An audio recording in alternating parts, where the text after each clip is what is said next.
Иако владина одлука беше најавена за утре, дилемата замрзнати цени или ограничени маржи останува и за наредните денови.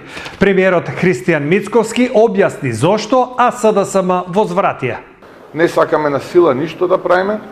Да, јас тоа што сум го кажал, стојам позади тоа, но имате некогаш моменти кога гледате како поединци реагираат како монополи и како дуопол и вие тогаш ќе морате да интервенирате офанзивно, ова како што ние го правиме.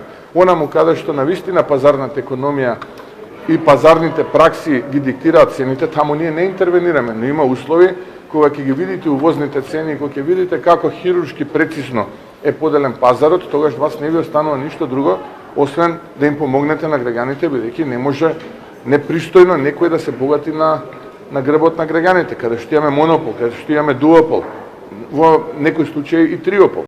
Најавите дека дополнително ќе се одлага носењето на некакви мерки за намалување на цените, покажува дека владата на Мицковски дефинитивно нема никаков економски концепт и дека воопшто не се грижи за стандардот на граѓаните.